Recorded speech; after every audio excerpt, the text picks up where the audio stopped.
Dan dari situ terbentuk satu hal, cara berpikir yang komprehensif.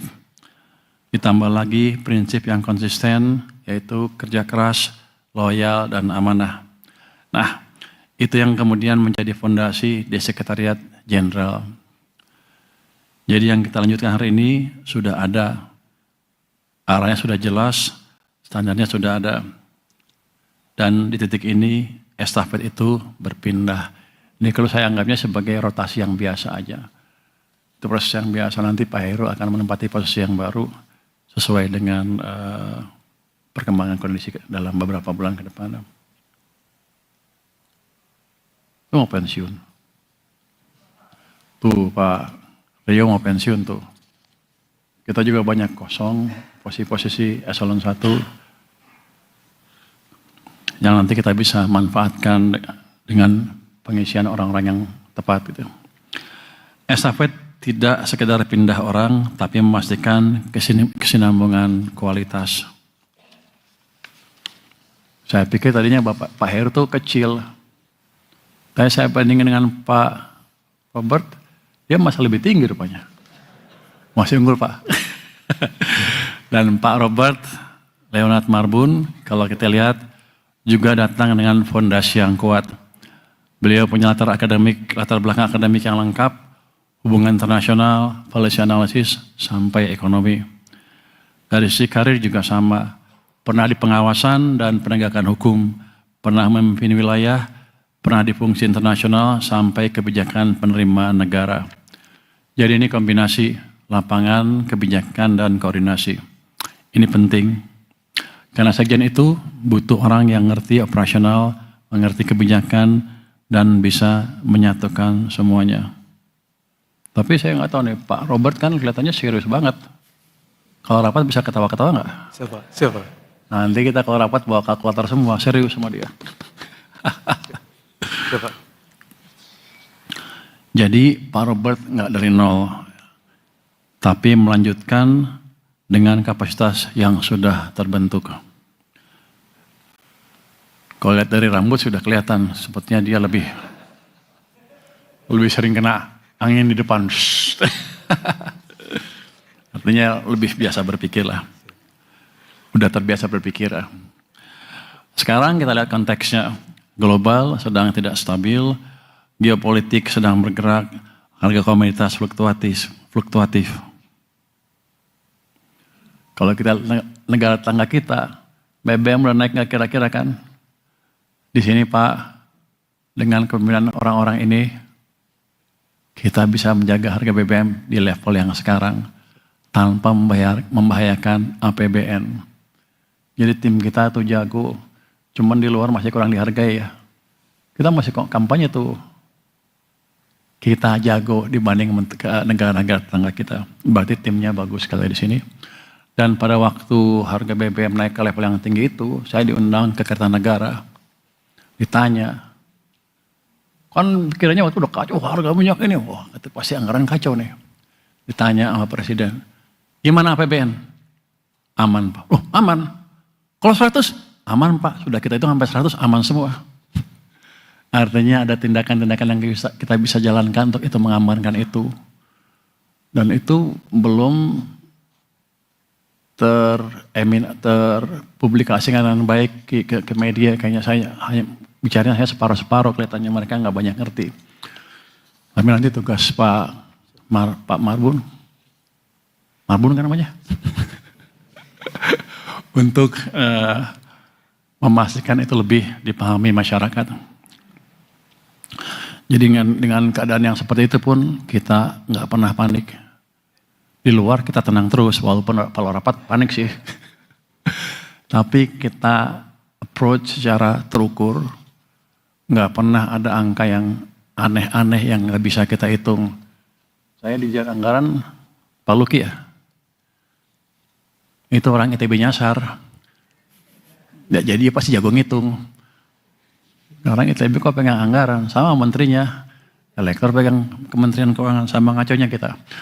Tapi kita pastikan approach kita betul-betul kuantitatif dan terukur. Semua memberi masukan yang pas pada waktu meeting. Jadi waktu kita serius banget. Begitu selesai ya ketawa-ketawa. Tapi semuanya dikendalikan dengan baik.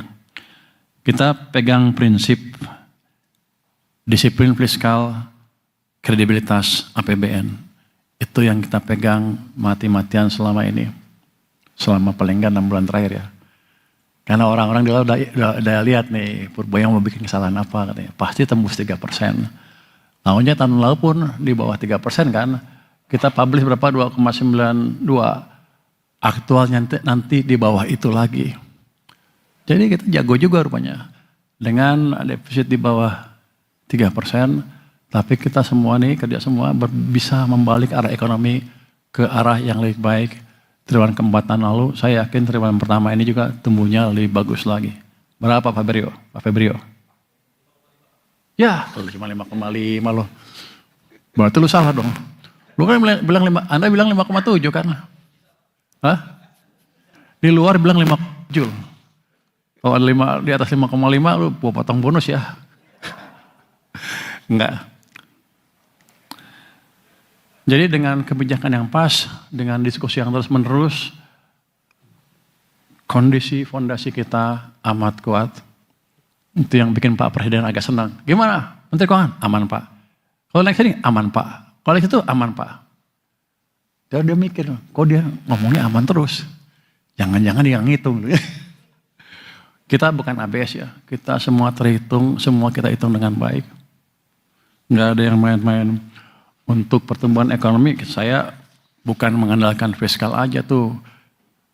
SMI, apalagi LPEI yang hadir semua ini, kita coba galakan. Ada Geodipa juga, kita galakan ke depan. Bahkan si PT SMI saya suruh hitung, kalau bikin sekolah terintegrasi, gimana? Biayanya seperti apa? Bisa nggak kita bikin? Mendahului Pedanka Dikti, Ristek Dikti. Jadi kita udah punya model seperti itu kalau kepepet. Kementerian Keuangan bukan penonton. Kita di depan, tapi di belakang. Kebijakan kita dampaknya di depan walaupun kita di belakang. Hebat juga ya. Jadi kalau kita salah urus, hampir pasti negara ini arahnya akan terganggu. Jadi nanti Pak Robert pastikan kita bisa berjalan dengan lebih baik lagi. Sekarang udah bagus, supaya ke depan lebih bagus lagi. Kita semua mendesain kebijakan, kita menjalankan dengan sistematis, kita ukur dampaknya. Makanya Pak Prima kesel sama saya tuh, saya suruh tanya terus. Uang berapa? Sekian nih. Kamu salurkan ke apa? MBG iya. Dimonitor enggak? Dimonitor. Mana monitornya? Anak buahnya belum pernah ke lapangan. 1 kali dalam 5 bulan. Tapi ke depan akan lebih bagus lagi. Mungkin dia kesel sama saya. Tapi kan dampaknya bagus. Kita bisa komunikasi dengan MBG. Pak Yuda juga bantuannya signifikan sekali. Sehingga kita bisa berkomunikasi dengan kepala MBG. BGN. Jadi adalah langkah-langkah yang mereka lakukan. Karena mereka mengerti kesulitan kita di sini ya Pak Yuda ya. Kita di luar tenang, tapi dalam kita hitung terus. Jangan sampai ada sesuatu yang kita salah hitung.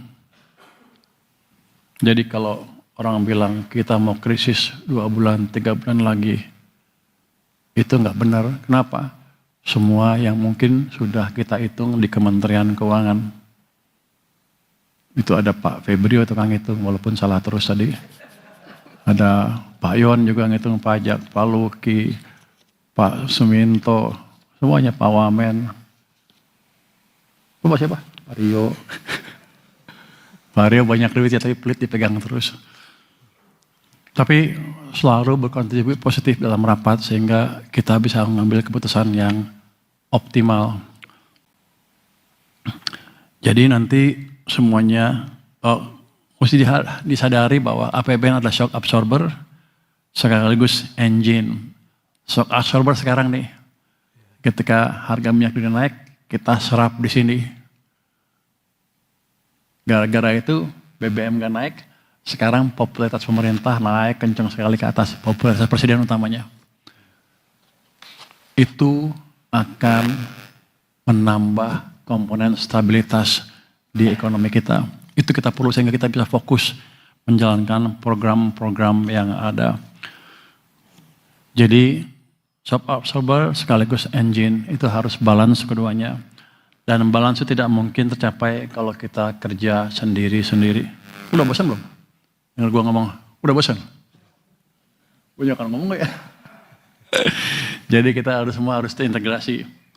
Nah ini peran sekjen menjadi sentral ke depannya. Peran sekjen ini itu inti dari organisasi. Satu, sebagai orkestrator, Anda harus memastikan semuanya sinkron. Kedua, sebagai penggerak transformasi, organisasi harus terus diperbaiki ke depannya. Dirjen pajak lah, di belakang. Kenapa di belakang? Biaya cukai, oh di sini. Kita disorot oleh pimpinan tertinggi kita masalah pajak dan biaya cukai. Kita udah selamatkan biaya cukai itu some extent sehingga ada harapan diperbaiki. Itu udah poin bagus sekali. Kita harus perbaiki terus ke depan. Pajak juga sama. Ada beberapa langkah drastis yang kita ambil Pak Bimo untuk memastikan anggaran kita tahun ini aman. Dan itu perintah langsung dari Presiden. Nanti Pak Sekjen yang baru monitor terus dari waktu per waktu. Biasanya begitu, kalau ada tekanan kita aktif, begitu hilang, bisa usual. Ya enggak, kita enggak bisa usual. Kita sudah selamat kemarin enggak krisis, enggak resesi. Ke depan target kita adalah, tugas kita adalah menciptakan suasana supaya ekonomi tumbuh lebih cepat lagi ke arah sana. 8% katanya mudah-mudahan tercapai. Yang enggak sekarang, 3 tahun ke depan kelihatannya bisa terlihat.